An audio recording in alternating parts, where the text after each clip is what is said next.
Big kudos to my aviation enthusiast and friend, Dennis Raymond, who witnessed the legendary B-29 dock in Olath, Kansas.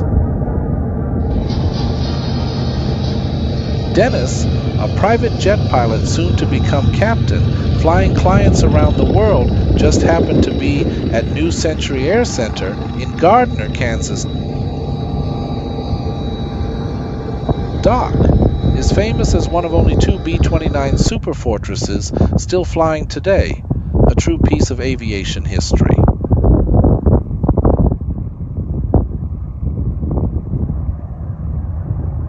Check out our channel for 2 more exciting videos about Dock. Enjoy this rare footage, and don't forget to like, subscribe, and hit that notification bell.